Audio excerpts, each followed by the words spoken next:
लड्डू गोपाल मेरे पास आते हैं और बोलते हैं कि तू सो रही है, मैं कल नहाऊंगा तो पहनूंगा क्या, मेरे पास कपड़े नहीं है। Hello friends, welcome back to my YouTube channel Kanha की दुनिया में आप सभी का स्वागत है। कान्हा की दुनिया में आज मैं कान्हा से जुड़ी हुई कोई चीज लेके आई हूँ।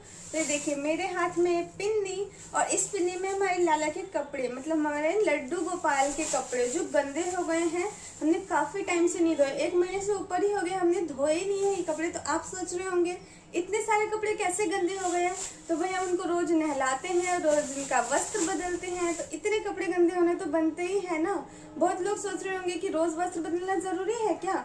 तो ये आपके ऊपर है। इसमें ना 2 चीजें होती है, एक होती है सेवा, एक होती है पूजा। तो आप क्या करते हैं, अगर आप पूजा करते हैं तो आप यानी सुबह शाम बस धूप अगरबत्ती दिखा दिए, हो गया।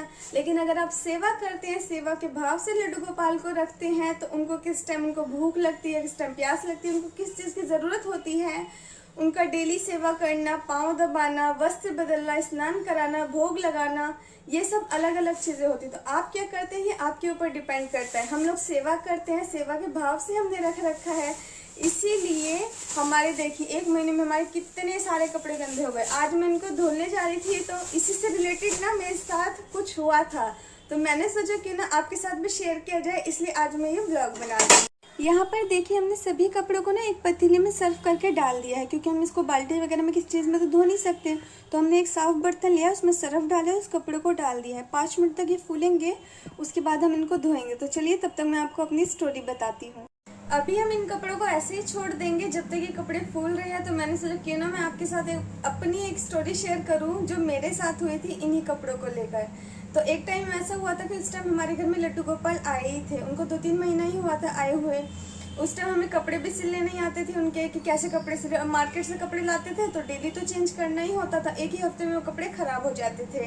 फिर भी किसी तरह सिल के हमने 10-15 कपड़े तो सिल लिए थे। एक दिन ऐसा हुआ कि डेली पहनाते हमने 15 दिन के कपड़े धोए ही नहीं, बिल्कुल भी नहीं धोए। और कुछ कपड़े ऐसे थे जो हमने उनको पहनाए नहीं थे, हमने सोचा था कभी बाहर वगैरह ले जाएंगे तब पहनाएंगे। एक दिन ऐसा हुआ कि उनके सारे कपड़े गंदे हो चुके थे। वो दिन बुधवार का था, हम लोगों ने चेक भी नहीं किया कि हम कल नहलाएंगे तो उनको क्या पहनाएंगे, क्योंकि हम 1 हफ्ते से कपड़े धोए ही नहीं थे। और बुधवार के दिन सारे ही कपड़े गंदे हो चुके थे, वो लास्ट कपड़ा था जो वो पहन रखे थे। उसके बाद हम लोग भी खा पी के सो गए। रात के 3 बज रहे थे, अगले दिन बृहस्पतिवार का दिन था, रात के 3 बज रहे थे और मेरी थी बृहस्पति पूजा। बृहस्पति पूजा वाले दिन हम लोग साबुन का तो यूज करते नहीं है, तो कपड़े वगैरह कुछ भी नहीं धोते हैं। तो रात के 3 बजे मुझे सपने में आता है कि तू सो रही है, मैं कल नहाऊंगा तो पहनूंगा क्या। जिस टोन में मैं आपसे बात कर रही हूँ ना, सेम ऐसे ही लड्डू गोपाल मेरे पास आते हैं और बोलते हैं कि तू सो रही है, मैं कल नहाऊंगा तो पहनूंगा क्या, मेरे पास कपड़े नहीं है। फिर अचानक ही मैं उठती हूँ 3 बजे रात को, और मैं देखती हूँ, चेक करती हूँ तो वाकई उनके पास कोई कपड़े नहीं होते हैं पहनने के लिए। फिर जैसे ही मैं जाती हूँ 3 बजे रात को कपड़े धोने के लिए, तो मम्मी उठ जाती है। मम्मी कहती है इतनी रात को क्या कर रही है। मैं बोलती हूँ लड्डू गोपाल के कपड़े धोने जा रही हूँ, मुझे अभी अभी ऐसा सपना आया है। तब मम्मी कहती है अभी तो सो जा, सुबह देखते हैं, हम लोग चेक करेंगे कि उनके पास कपड़े हैं या नहीं। मैंने आपको पहले ही बताया था कि मैंने 2-3 कपड़े अलग से बना के रखे थे, लेकिन वो उस सपने की बात कर रहे थे, उस चीज की बात कर रहे थे जो मैं डेली रेगुलर कपड़े उनको पहनाती हूँ। उस हिसाब से उनके पास एक भी कपड़े नहीं बचे हुए थे। उस दिन के बाद हमने बिल्कुल सोच लिया था कि अब हम लाला के कपड़े रोज धो दिया करेंगे, ताकि ऐसा दोबारा ना हो कि उनको कुछ पहनाने के लिए बचे ही नहीं। लेकिन आज फिर से सेम मेरे साथ वही हुआ कि उनके सारे कपड़े गंदे हो गए। कल फिर से बृहस्पतिवार है, कल फिर से कपड़े नहीं धुलेंगे। तो मैं अभी इस टाइम बैठी हूँ कपड़े धोने के लिए। अभी मैं आपको टाइम दिखाती हूँ, रात के 11 बज रहे हैं और इस टाइम हम उनके कपड़े धो रहे हैं। हमें भी लगा कि भाई कितना भी टाइम हो जाए, लेकिन आज कपड़े धोने जरूरी है। अगर आज नहीं धुले तो फिर से सपने में आके तंग करेंगे कि मेरे पास कुछ बचा ही नहीं है पहनने के लिए।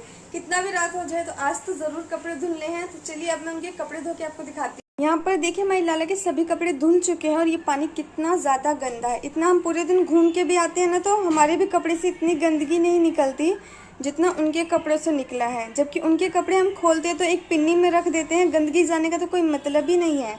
फिर भी ऐसा लग रहा है कितना घूम फिर के आते हैं और कितनी सारी गंदगी है। यहाँ पर देखिए हमारी लाला के कपड़े धुल चुके हैं। तो रात का टाइम हो रहा है, इसलिए बाहर तो फैला नहीं सकते, हमने घर में ही फैला दिया है। हमारे एक ही लाला है पर उनके कितने सारे कपड़े, इतने कपड़े तो हमारे पास भी नहीं है। देखिए आप गिनते जाइए कितने कपड़े, ये सब रेगुलर यूज वाले कपड़े हैं, सभी वो पहनते हैं। और सारे कपड़े गंदे हो गए थे, इसलिए मुझे इतनी रात को उनके कपड़े धोने पड़े।